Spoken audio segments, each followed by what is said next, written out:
Je renie pas mon passé. Ça, c'est sûr. Je veux dire, je suis même consciente que c'est ce qui fait ce que je suis maintenant.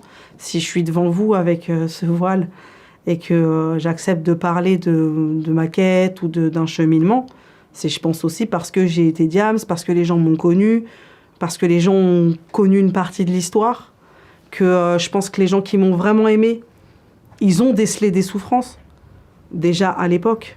Et il y en a plein qui disent, on s'est toujours demandé comment ça se terminerait. Est-ce que tu allais trouver des réponses à tes questions ou est-ce que tu allais te foutre en l'air, en fait? Ça a toujours été ça. Moi, j'ai des fois l'impression de venir parler de quelqu'un qui aurait dû être mort. D'être une survivante? Ah ouais, complètement. Ah ouais. Une miraculée. Ah ouais, complètement. Complètement. Je veux dire, ça, c'est sûr et certain. Et pour vous, ce nom Diams, qu'est-ce qu'il évoque? À quelle femme est-ce qu'il renvoie? À une femme qui si elle n'avait pas trouvé la paix, serait morte. Ça, c'est sûr. Moi, normalement, je suis morte. Ça, c'est certain. C'est-à-dire que quand je raconte vraiment que j'ai voulu mettre fin à mes jours, c'était sérieux, quoi. C'est-à-dire que vraiment, ce que je dis souvent, c'est que, vous voyez le désert, l'image du désert, quelqu'un qui avance dans le désert et qui est perdu, qui sait même plus d'où il vient, parce qu'il a perdu ses repères, il sait pas où il va, parce que c'est le désert. Il pense qu'au loin, il y a des choses, et en fait, c'est des mirages. Et il meurt de soif, et il est dans ce désert, et il est seul, il est tout seul, il sait pas où aller, mais il marche quand même. Ben ça, c'était moi dans la vie. C'est-à-dire que je marchais parce que ma mère, elle voulait que je marche. Ma mère, elle voulait pas que je meure. Mes amis voulaient pas que je meure. Mais je marchais pour aller où? Pour faire quoi? À ce moment-là de ma vie, je me dis que la mort, elle est préférable à ce que je suis en train de vivre. Vous n'avez pas donné d'interview française depuis 7 ans. On vous a presque pas entendu depuis que vous avez arrêté la musique il y a 13 ans. Et vous avez accepté d'être avec nous aujourd'hui pour nous présenter ce documentaire Salam, qui est en séance spéciale au Festival de Cannes. Ce film, vous le co-réalisez avec Houda Benyamina et Anne Cissé, mais vous le signez, vous y participez, vous en êtes le sujet, vous prenez la parole. Pourquoi c'était important? Ça fait bien 5-6 ans que régulièrement, on me contacte pour pouvoir mettre à l'image mon histoire. Et on m'a beaucoup demandé de la partager de différentes façons. Donc les gens venaient avec des idées de biopic, par exemple, donc de films qui seraient joués par quelqu'un sur mon histoire, de fiction. On m'a proposé des séries. Et c'est vrai que la plupart du temps, quand les gens m'approchaient avec beaucoup de bienveillance et de gentillesse, je sentais quand même que c'est toujours un peu la même chose. C'est-à-dire que c'était toujours l'histoire qu'en fait, finalement, tout le monde a toujours racontée. C'est voilà, l'histoire d'une jeune rappeuse qui a vendu beaucoup de disques en France, qui a été très connue, et puis qui ensuite a fait une dépression, a été en psychiatrie et s'est convertie à l'islam. Voilà, c'était toujours ce même fil, c'est toujours cette même histoire. Sauf que moi, c'est pas ça. Et je disais, mais moi, en fait, moi, c'est pas ça l'histoire. Ce qu'il faut dire, c'est que cette parole, on vous l'a prise aussi. À un moment donné, on vous l'a volée. Bah, l'histoire, elle est mon mari dit souvent, il dit Internet a une mémoire. Et la mémoire d'Internet, c'est pas la bonne mémoire. C'est-à-dire qu'en gros, mon histoire, c'est pas celle qui est sur Internet. C'est pas celle qu'on voit régulièrement circuler. Les gens qui ont lu mes livres, ils ont déjà beaucoup plus d'informations. Et je pense que ces gens-là, quand ils m'écrivent, ils savent que c'est pas ce que tout le monde raconte. Mais c'est vrai que c'est une histoire qui a été racontée de différentes façons, mais rarement de la bonne façon. Ça change quoi de prendre en charge son propre récit pour soi? En fait, de base, on est venu me demander de partager. C'est-à-dire que c'est pas moi, à la base, c'est pas une initiative de ma personne qui me dit « Ah tiens, j'aimerais bien mettre à l'écran mon histoire ». C'est vraiment jamais parti comme ça. Et puis je pense que, très honnêtement, j'ai aussi pris peur que ces projets voient le jour sans moi. Parce qu'encore une fois, ça aurait faussé la mémoire. Et je me suis dit peut-être qu'il est temps que je puisse partager la vérité et puis surtout la beauté de cette histoire. Parce que je trouve que c'est ça dont on ne parle pas. C'est-à-dire que pour les gens, la beauté, c'était tout Diams et pas le reste. Alors que pour moi, la beauté, c'était Mélanie petite qui a essayé de se construire en tant que Diams, qui n'a pas réussi et qui s'est trouvée après. Pour prendre la parole, il fallait aussi que vous ayez la paix en vous. Le film s'appelle Salam. Ouais. J'ai l'impression que c'est la plus grande quête de votre vie. Ouais, franchement, je pense que toute personne qui a connu ce que j'ai connu, c'est-à-dire cette prison intérieure qui fait sombrer dans les maladies psychologiques, etc. Je pense que toute personne qui a connu ça, cette espèce de chaos interne, cette espèce de vide abyssal. De guerre, en fait. C'est presque... Non, je dirais même pas une guerre, parce qu'une guerre, il se passe plein de trucs. Quand on est vide et qu'on va pas bien, il se passe justement rien. Et ça, c'est des choses que les gens n'arrivent pas spécialement à comprendre. C'est justement, on n'arrive pas à mettre de mots sur ce qu'on ressent.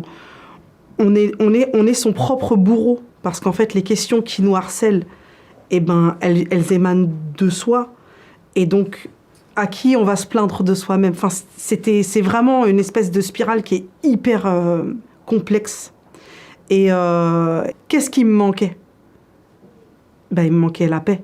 Il me manquait cette sérénité, cette quiétude, cette paix intérieure, en fait, tout simplement. Je pense que c'est une quête pour beaucoup de gens. Apprendre à prendre le temps aussi, tout simplement. La paix, d'avoir trouvé la paix, m'a permis d'apprécier des choses. Oui, effectivement, que j'ai l'impression parfois d'être... pas seule à partager, parce que j'ai rencontré des gens comme moi qui partagent les mêmes choses que moi, mais je veux dire, c'est vrai que des fois on a l'impression d'être un peu différent. Je veux dire, moi par exemple, mon amour pour tout ce qui touche à la nature, pour tout ce qui touche à ce qui nous entoure, je sais que des fois c'est sujet à moquerie, mais moi ça me fait sourire, puisque c'est ma paix à moi, donc tant pis si les gens... Vous savez, Mélanie, on pourrait faire une interview là comme ça, questions-réponses, confession. C'est pas ce qu'on va faire, parce qu'en fait, il y a beaucoup de réponses dans ce documentaire. Je vous propose qu'on regarde un extrait que je trouve très fort et qu'on en parle ensemble. Okay.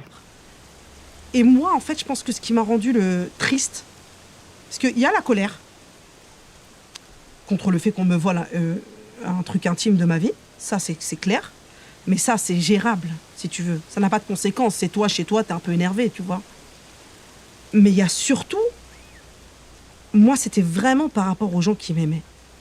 Je savais qu'ils allaient comme briser l'amour qu'il y avait entre moi et le public.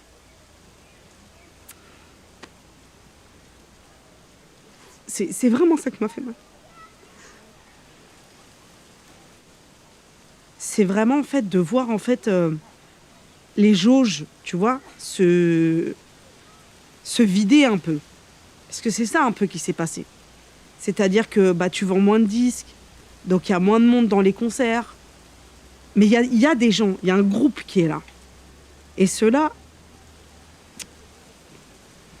à jamais je leur serai reconnaissante. Et je te jure que j'en veux pas à ceux qui m'aimaient plus à ce moment-là.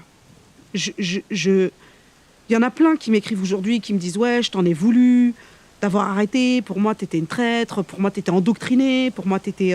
Les gens ont été très, très durs, tu vois. » Et je leur en veux pas. Je les comprends même. Vous parlez de votre public, d'un moment de rupture avec le public, et vous dites que ceux qui vous ont rejeté, ceux qui n'ont pas compris, ceux qui ont même cru parfois que vous étiez embrigadé, endoctriné, vous leur en voulez pas. Vous dites même que vous les comprenez. Oui. Oui, parce qu'avec le temps et avec le recul, j'ai appris à comprendre l'autre. Et je pense que c'est nécessaire, comme j'ai voulu qu'on me comprenne. Je pense que j'ai eu besoin moi aussi de comprendre les gens. Et c'est vrai que à ce moment-là aussi, la grande difficulté, bon, j'en parle pas spécialement dans le film, c'est que moi, quand je prépare ce dernier album, j'ai vraiment l'envie de faire de grandes choses avec Big Up, mon association. Et donc, je pense vraiment que ça va être fédérateur, qu'on va faire plein de trucs. Et j'imagine pas un instant que le scandale autour de mon voile et de cette photo prise à la sortie de la mosquée va finalement tout chambouler. Photo volée. Photo volée, moment volé. Secret volé, parce que c'était un secret, et qui devient ensuite après, limite, comme je dis dans le film, on m'accuse, limite de prôner ça, alors que c'est eux qui ont volé ce moment. Qu'est-ce que vous leur dites à ce public à travers ce documentaire? Très honnêtement, je crois que j'ai pensé qu'à eux, quand je l'ai fait. J'ai toujours pensé qu'aux gens qui m'ont aimé. Bon, c'est le moment où je vais être émue. Mais il faut savoir que ça fait 10 ans que je ne suis pas coupée du monde, contrairement à ce que j'entends parfois. Et j'ai des réseaux. C'est un peu une plateforme d'échange pour moi. C'est-à-dire qu'en surface, je suis pas trop là, mais j'ai beaucoup reçu de messages de gens qui, les années passant, parce que c'est marrant, c'est vraiment au fil des années que j'ai senti que quelque chose s'était construit, je suis devenue, je pense, comme quelque chose d'important de leur passé. En fait, je pense que sur le coup, les gens ne le réalisaient pas spécialement. Moi-même, je ne l'ai pas réalisé. Je veux dire, sur le coup, j'étais, je sais pas, une rappeuse parmi tant d'autres. Enfin, voilà. Et en fait, c'est 10 ans plus tard, les gens, ils me parlent comme si, comme si on s'était connus à un moment de leur vie qui était important, de construction ou de quête, etc. Et donc, c'est hyper touchant, les messages que je reçois de jeunes filles qui sont devenues mamans, de jeunes hommes qui travaillent aujourd'hui, qui ont réussi leur vie et qui te racontent que quand ils étaient jeunes, ça n'allait pas du tout. Et qui vous disent quoi aujourd'hui? Ils me disent merci. Merci. En fait, la plupart des gens, ils me disent merci et ils me disent si t'es heureuse, c'est le plus important. Mélanie, le regard des autres qui a tant compté pour vous, aujourd'hui, vous en faites quoi? Je l'accueille avec joie parce que la plupart des gens sont très gentils avec moi. La vérité, c'est que moi, je reçois beaucoup, beaucoup d'amour. Mais je vis plus à travers le regard des gens. Quand je me lève le matin, c'est pas mon souci. C'est pas mon souci. Moi, ce qui compte, c'est que moi, je sois bien avec moi, avec ma famille, avec les miens. Et donc, ce qui compte, c'est ça. Moi, c'est de préserver, en fait, cette paix. Après, quand je rencontre des gens dehors, j'en parle avec ma fille des fois. Parce qu'elle me dit, oui, les gens, ils viennent nous voir. Puis elle me dit, ils nous coupent la parole. Des trucs comme ça. Et puis je lui dis, mais ils nous aiment. Et elle me dit, oui, ils nous aiment. Et je lui dis, tu sais, l'amour, il y a tellement de gens qui rêvent d'être aimés, d'être accompagnés dans leur vie, de ne pas être rejetés, d'être compris. J'ai dit, on peut pas être mécontent de recevoir de l'amour. On va pas reparler ensemble de cette photo volée par Paris Mathieu à 13 ans, cette photo de vous sortant d'une mosquée en 2009, parce que ça a été une telle déflagration, une telle violence, que ce serait inutile. Mais dans le film, il y a quand même cette phrase très forte du producteur Benjamin Ifra qui dit « Ce jour-là, comme elle l'a toujours fait durant sa carrière, Diams, malgré elle, pose une question à la France. » Bon, c'est lui qui le dit, et je comprends ce qu'il a voulu dire. En fait, il dit que moi, comme je pense beaucoup d'artistes ou comme beaucoup de personnalités publiques, malgré nous, on est un thermomètre de la société. C'est-à-dire que, je ne sais pas, aujourd'hui, moi-même qui m'intéresse à ce monde pour mes enfants, je comprends un peu ce que les jeunes ils aiment, etc. Et en fait, les personnalités aimées des jeunes, par exemple, sont des thermomètres de ce que les jeunes aiment, de ce qui les fait vibrer, etc. Et moi, quand, effectivement, je me fais shooter avec le voile et que on voit ce que ça suscite, parce que vraiment, on ne se rend pas compte aujourd'hui, avec du recul, quand justement on a fait Salam, on a eu accès à toutes les archives de l'époque. J'avais même pas réalisé que c'était à ce point. Je pense que j'étais tellement déjà accablée à ce moment-là que je m'en suis pas rendu compte. Mais quand on voit tous les articles qu'il y a eu, et surtout la violence et la haine que ça a engendré, effectivement, à ce moment-là, le thermomètre, il nous indiquait quelque chose qu'on n'avait peut-être pas réalisé, en tout cas pour moi. Le rapport de la France à la religion, le rapport de la France à la célébrité. Pourquoi, quand on se tourne vers la religion, c'est qu'on a forcément pété les plombs, par exemple? Ouais, après, mon mari vous dira que c'est l'histoire, et qu'il faut que les gens ils se rappellent de l'histoire, et qu'en fait, finalement, ça a toujours été comme ça. Ça l'était déjà avant, bien avant que le problème soit les musulmans. Déjà, quand je chantais, j'ai pas cherché à être une icône. J'ai pas cherché à être un chef de file. J'ai pas cherché, ça a toujours été malgré moi, les étiquettes qu'on me collait, quand les gens ils disaient « Ah, elle est ainsi, elle est comme ci, elle est comme ça ». Et quand je me voile, c'est cette nouvelle étiquette, entre guillemets, qui arrive. Encore une fois, c'est pas moi. C'est pas moi qui suis venue devant comme ça en disant « Ah, tiens, je suis voilée, maintenant… Non, j'avais pas prévu ça. Mais j'ai été surprise, ouais. Et je me suis rendu compte que j'avais une famille formidable.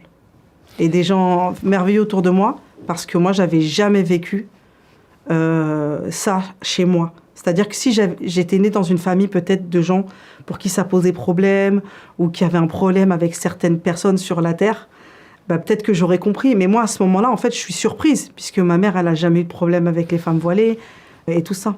Moi, ce qui m'intéresse, c'est que vous soyez encore le thermomètre de la France aujourd'hui. Quand votre amie, par exemple, Vita, qui est très présente dans le film, On comprend qu'elle vous a accompagné aussi, Chante ma France à moi, sur France Inter il y a 2 ans, quand Amel Bent, Camélia Jordana et Vita reprennent votre morceau Marine sur le disque Soror l'année dernière. Quand même, vous vous dites quoi là? Bah, en fait, moi, je me dis toujours que, pour le coup, ça m'appartient plus. C'est-à-dire que vraiment, les gens se sont appropriés ces chansons. Moi, j'ai rien fait pour qu'elles soient toujours là. J'ai rien fait. Vous ne verrez jamais en parler sur mes réseaux ou essayer de les promotionner ou rien. Et c'est là. Et c'est comme ça, c'est ce que je vous disais, c'est que c'est les gens qui les ont transportés dans le temps, je ne sais pas comment on peut dire. Et moi, je suis spectatrice, en fait, de quelque chose qui ne m'appartient plus. Et quand même, cette chanson Marine, elle a 16 ans. Elle est toujours d'actualité aujourd'hui. Il paraît. C'est fou. Comme je vous dis, ça m'appartient plus. Elle aurait pu être oubliée. Je suis comme vous. Moi, je suis spectatrice. Dans ce film et dans la vie, on le voit bien, vous vous arrêtez pas. Vous arrêtez pas de penser, d'observer. Vous dites, mon cerveau, il arrête jamais de tourner, d'essayer de comprendre. Vous vous êtes jamais arrêté? Non. Il y a des gens comme ça qui réfléchissent beaucoup. Il y en a qui réfléchissent moins. Moi, je fais partie de ceux qui réfléchissent tout le temps. Mais c'est pas réfléchir tout seul, c'est ça qui est intéressant, c'est réfléchir avec l'autre, c'est comprendre l'autre. Oui. C'est le grand défi que lance ce film, je crois. Vous savez, sur la religion dont parle le film, ce qui m'a le plus marqué, c'est que vous en parlez toujours au pluriel, par exemple, du fait que toutes les grandes religions sont liées, et que ça, on le sait pas forcément, on le dit pas, on le comprend pas. Je pense à la surprise d'une dame, lorsque votre fille Mariam lui dit « Vous pouvez aussi m'appeler Marie ». Au début, elle comprend pas. Bah, après, ça, c'est mon histoire. Vous vous rendez compte, moi, je m'appelle Mélanie Marie. Ma mère, elle s'appelle Dominique Marie. Mon père, il s'appelle Phivos. Il est grec et il n'est pas du tout musulman. Donc, toute mon histoire, elle est dans le fait d'apprendre à se connaître les uns les autres, d'apprendre à se comprendre et surtout d'apprendre à se respecter. Parce que c'est pas parce que je suis pas comme toi que je suis contre toi. Et ça, c'est quelque chose au sein de ma famille qui est hyper clair. Mon oncle, c'est un grand patron français, avec tout ce que ça implique et tout. On mange ensemble, je suis voilée, et il me respecte. Et on s'aime comme ça. Donc, je veux dire, mon film, il est à l'image de ma vie.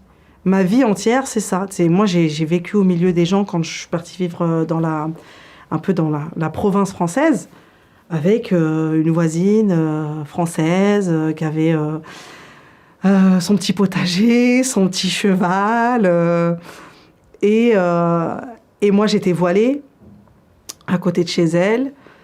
Et en fait, on s'entendait hyper bien parce qu'on se respectait. C'est intéressant, vous dites on ne se connaît pas les uns les autres. Pourquoi c'est si difficile de comprendre l'autre, en fait? Parce qu'on n'apprend pas à le connaître, en fait, tout simplement. C'est qu'on n'a pas le temps. On n'a pas le temps. Après, j'ai l'impression que la jeunesse d'aujourd'hui, quand même, elle est peut-être plus ouverte, en tout cas plus en alerte, parce qu'il y a d'autres moyens aussi de... J'ai l'impression qu'Internet a fait du monde un village.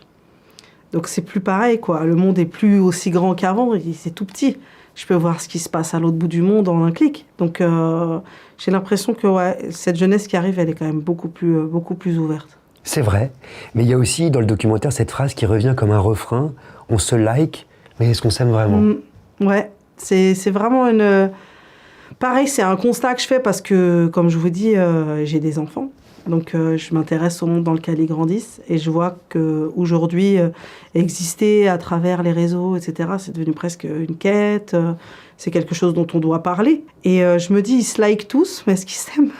Parce que c'est censé être un j'aime. Mais c'est pas un vrai j'aime. Ouais. Est-ce que c'est un vrai j'aime? Mais c'est intéressant parce qu'à l'époque où vous avez arrêté la musique, à l'époque de tout ce déchaînement médiatique, les réseaux sociaux, ils n'étaient pas aussi présents. Il y avait la haine quand même, mais elle n'était pas sous cette forme. Ça aurait donné quoi? À l'époque, la haine, c'était des courriers qui étaient écrits à la main, qui étaient piégés. On avait des courriers piégés, nous. Ils mettaient des lames de rasoir dans les enveloppes pour qu'on se coupe quand on ouvrait l'enveloppe. Non, quand je vois aujourd'hui le déferlement de haine qu'il y a sur les réseaux, après, moi, je me sens concernée parce que j'ai vécu ce déferlement moi-même. Donc, je l'ai vécu à une autre échelle. C'est-à-dire qu'il y a des gens qui reçoivent du harcèlement sur Twitter. Moi, j'ai eu un harcèlement médiatique. Je me dis toujours que les gens qui parlent, est-ce qu'ils ont conscience des conséquences que ça peut avoir sur la personne dont il parle. Vous devez être très sensible à toutes ces questions, en fait. Ça fait partie des sujets qui me touchent le plus, ouais. C'est-à-dire que vraiment, tout ce qui peut conduire aux maladies psychologiques, c'est quelque chose qui me touche beaucoup. Vous qui avez tenu à disparaître publiquement ces dernières années, quel regard est-ce que vous portez justement sur cette jeunesse qui se filme, qui se montre tout le temps en selfie souvent, qui s'expose sur l'ensemble des réseaux sociaux? C'est le monde d'aujourd'hui. La question, c'est plus comment s'en prémunir, comment faire en sorte que ça ne nous fasse pas de mal. Et j'ai l'impression que ça fait de mal à beaucoup de gens. Donc c'est vrai que la solution, souvent, moi, quand j'ai des amis qui vivent ça, je leur dis, ta solution, c'est de couper. Parce qu'en réalité, si t'es plus là, t'es plus une cible, t'es plus rien. Sauf que les gens veulent quand même exister. Ça veut dire qu'on existerait seulement à travers un écran? Il y a des gens, je pense, qui n'existent qu'à travers leurs écrans, aujourd'hui. Mais bon, avant, c'était autre chose. Je suis pas du tout de quelqu'un qui va penser qu'avant, c'était différent. Je pense juste que c'est comme avant, mais avec d'autres moyens. Je veux dire, ma mère, elle vous raconte son enfance, j'ai l'impression qu'elle a vécu des trucs similaires à moi. Sauf que c'était sous une autre forme. Donc voilà, la jeunesse d'aujourd'hui, elle est comme elle est. C'est la jeunesse de mes enfants. Et moi, j'ai compris que, oui, ma fille, mes fils, il faudra qu'ils se prémunissent, parce que c'est très violent. Vous vous sentez plus jeune, vous? Non. Non, je suis pas une jeune, ça c'est sûr. Surtout quand les gens ils vous disent « t'es toute mon enfance », j'ai dit « ah d'accord ». Vous écoutez toujours du rap? Non. Jamais? Non, franchement, je me suis pas désintéressée, mais presque, de tout ça. C'est compliqué parce qu'encore une fois, moi, mon rapport, il est vraiment lié à l'écriture. Moi, c'était vraiment l'écriture, la plume, bien plus que la musique en elle-même. Donc, c'est pas ce qui m'intéresse, voilà, c'est pas mon centre d'intérêt. Vous le dites dans ce documentaire, j'en ai fini avec Diams, et pourtant ce film, vous le signez Mélanie Diams. Oui, parce que j'aurais aimé le signer que Mélanie, mais tant que je serai pas que Mélanie, pour les gens, on leur rappellera quelle Mélanie c'est, mais peut-être qu'un jour je serai que Mélanie. Ça voulait dire quoi, Diams? À l'époque, c'était un petit nom que j'avais trouvé, moi, en tant qu'artiste. C'était le diamant? C'était le diamant qui pouvait être brisé que par le diamant. Parce qu'un diamant peut être brisé que par un diamant, c'était la légende et c'était naturel, etc. Mais bon, aujourd'hui, je vois plus ça comme un surnom, en fait, que comme un nom à proprement dit.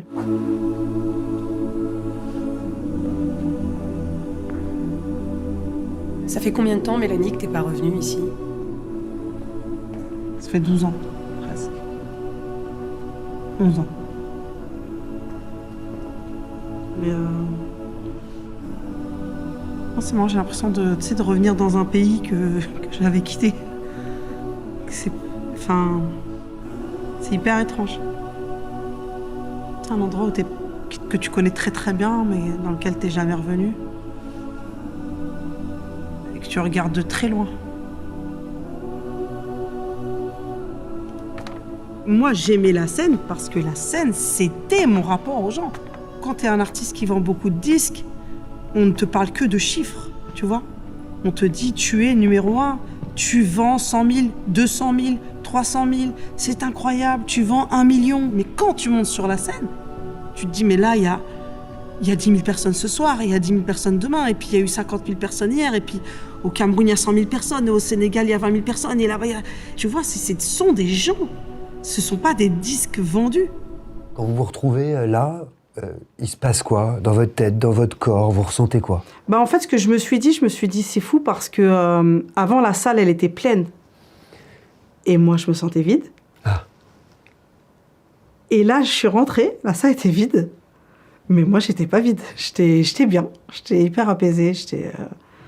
J'étais bien. J'ai même aimé ce que ça a procuré en moi, c'est que je suis vraiment passée à autre chose. C'est-à-dire que vraiment, je regardais ça avec beaucoup de recul, vachement de recul. Ouais. Vous dites que la scène, c'était le public. Et vous savez que le public, il est toujours là. Ce sont des gens. C'est-à-dire que quand vous les croisez aujourd'hui, il se passe quoi concrètement? Je me souviens que j'étais moquée à l'époque pour ça. Parce que elle en fait trop avec les gens, elle en fait trop avec le public, elle en fait trop. Et en fait, moi, cet amour-là, une grande partie de ma vie, Il est venu penser beaucoup de plaies chez moi. Il est venu mettre beaucoup de baume à mon cœur. Et le fait de me sentir tant aimée, c'est quelque chose que j'ai vraiment aimé. Mais quand j'ai compris que c'était uniquement lié à une carrière ou à une réussite musicale ou à une qualité sonore, et ben c'est là que j'ai pris peur parce que je me suis dit finalement, si demain je fais un truc pourri, ils seront plus là. C'est là où tout d'un coup, c'est un peu comme ce que je disais, un peu le mirage, c'est que je me dis, mais en fait, cet amour-là, il est beau, mais il est pas là quand je vais pas bien le soir. Il répond pas à mes questions. Et puis les gens, ils étaient plus là quand j'étais à l'hôpital. Ils étaient plus là. Pourtant, dans ce film, vous leur faites un cadeau. Parce que ce film, Salam, il est traversé par un long texte que vous avez écrit, par vos mots, par vos couplets, par vos rimes, mais aussi par plein d'images de vous, justement, en train d'écrire, un stylo à la main. Ouais. L'écriture, quelle place est-ce qu'elle a encore dans votre vie ? Elle est centrale à ma vie. C'est-à-dire que j'aime vraiment écrire. J'ai un vrai rapport à l'écriture. Déjà, je trouve ça beau. Je trouve ça beau, une plume, une feuille, un stylo. Le bruit du papier. Ouais, je sais pas, c'est quelque chose qui me touche. Chacun a ses sensibilités. Hein. Il y en a, ça va être les voitures. Il y en a, c'est la cuisine. Moi, c'est ça. Je pense que, comme je le dis, c'est vraiment quelque chose qui m'apaise. Voilà. Écrire aujourd'hui. C'est ça. Ça m'apaise. Alors qu'avant, c'était très destructeur. Et vous le dites, à un moment de votre vie, il aurait fallu que je crève pour mieux écrire. Ouais. À quel moment c'est devenu un piège, en fait ? Le piège, il est dans le fait que... je pense qu'il y a beaucoup de gens qui ont vécu ça, beaucoup d'artistes et peut-être même d'autres gens dans d'autres milieux. C'est-à-dire qu'au début, quand on se construit sur une histoire qui est très brute et qui est forte de base, parce que voilà, c'est une histoire personnelle, c'était beaucoup mes blessures et tout ça. Sauf qu'après, tout s'arrange en surface. Et donc... vous qui vous sentiez seul, vous êtes aimé par des millions. Peut-être quelqu'un qui n'avait pas d'argent d'un coup, il a de l'argent. Quelqu'un qui était un bon à rien aux yeux de tous, finalement il devient quelqu'un qui a fait une grande carrière. Donc ce qu'on est à ce moment-là, c'est une réussite, entre guillemets, alors que parfois au fond de soi, ça va pas. Et cette réussite-là, elle devient parfois presque une prison. Une fois que tout va mieux, comment on écrit des chansons tristes si tout va mieux ? En se faisant du mal, en fait. Et c'était une spirale qui était vraiment destructrice. C'est la question que j'allais vous poser. Ça veut dire quoi pour vous, Mélanie, réussir sa vie ? C'est pas l'argent, c'est pas la gloire, non. C'est quoi ? Pour moi, réussir sa vie, c'est savoir où on va, savoir d'où on vient. C'est réfléchir, c'est méditer sur ce qui nous entoure. Et puis, je pense surtout que c'est de comprendre le sens de cette vie. C'est pourquoi je suis sur la Terre. Qu'est-ce que je fais là ? D'où je viens, moi, petit embryon ? Qu'est-ce qui fait que je suis comme ça maintenant ? Et qu'est-ce qui fait que je vais forcément partir ? Parce que c'est une réalité. On sait très bien qu'on va tous mourir. Quelle est la question que je dois me poser ?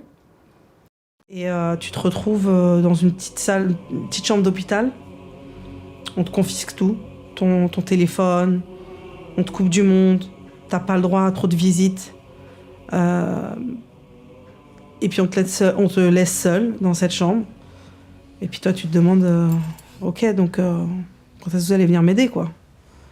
Et si même les spécialistes du cerveau, ils pouvaient rien faire pour moi, là, je pense que dans ma tête, j'ai un peu abandonné. Et je me souviens que depuis la clinique, j'ai recommencé à me faire du mal, en fait. Et quand les infirmières et les gens, ils ont vu ça, ils ont dit non, ça y est, stop. Et là, ils m'ont éteint. Ils m'ont éteint. Quand je dis ils m'ont éteint, c'est qu'ils m'ont donné plein de cachets. Plein de cachets. Du matin au soir, je prenais des cachets. Et là, je suis tombée, pour moi, dans ce que j'appelle l'enfer des médicaments. C'est une spirale qui est infernale.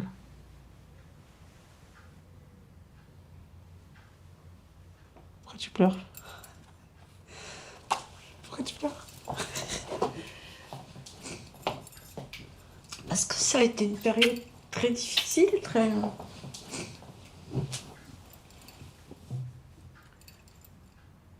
Dans les larmes de votre mère, qu'est-ce que vous voyez ?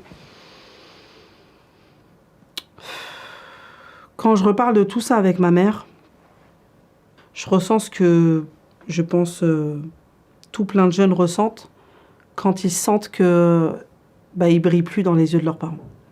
Ce que j'ai vécu, c'est aussi ça.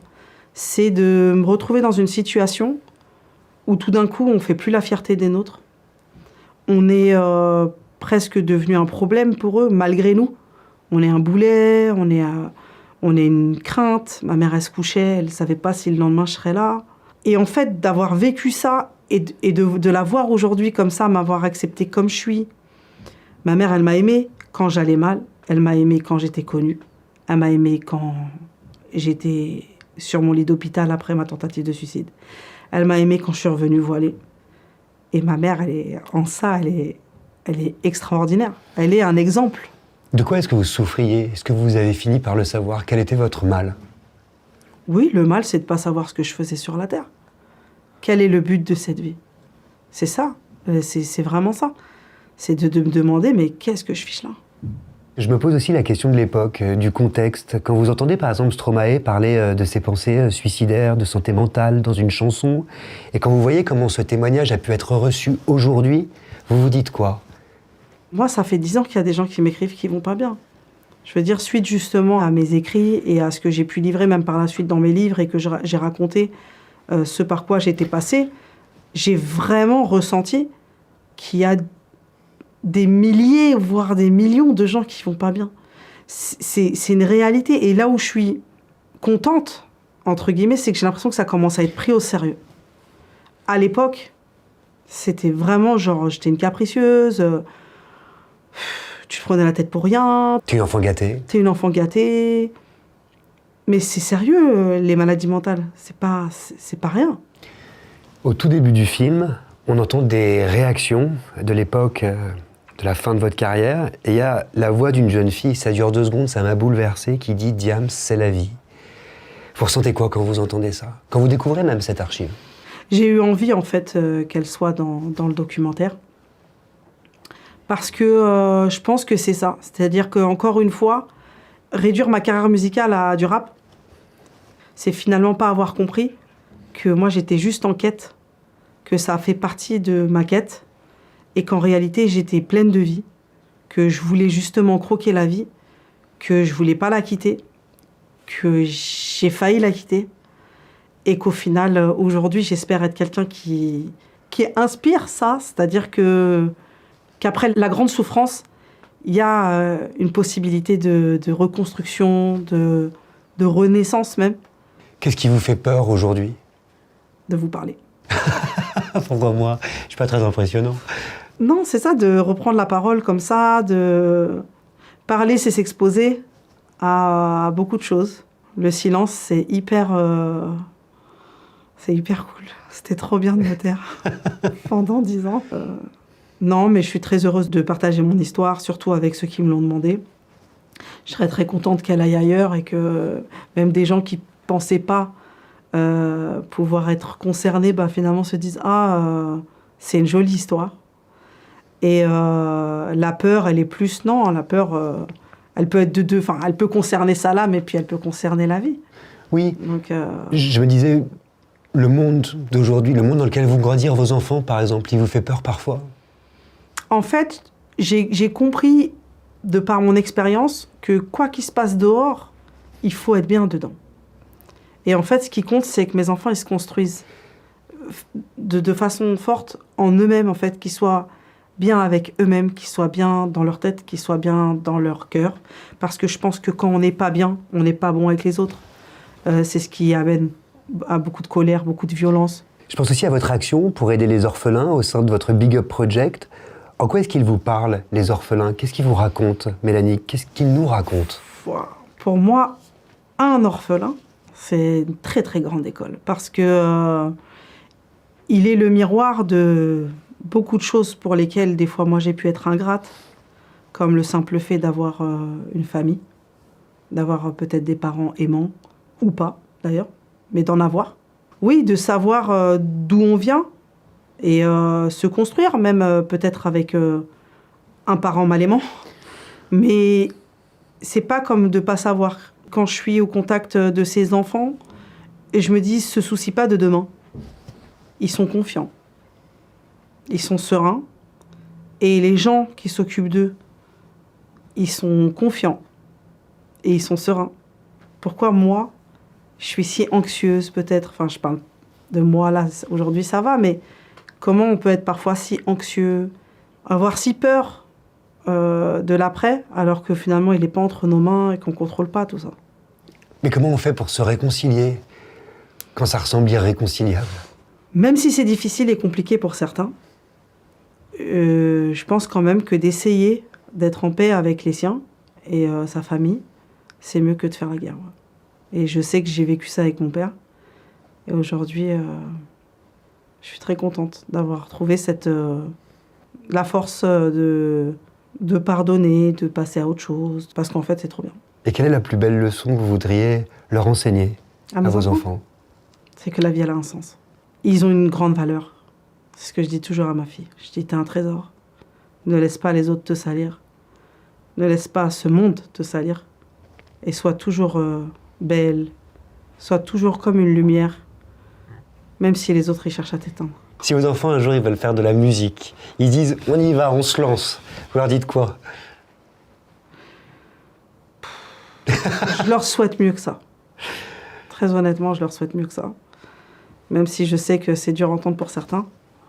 Non, vraiment, je leur souhaite de se construire sur quelque chose qui les impliquera moins que tout ce qui peut toucher aux passions. Parce que des fois, ça peut être très destructeur. Ils vous en parlent quelquefois de votre passé? Oui, ma fille, elle sait très bien, quoi.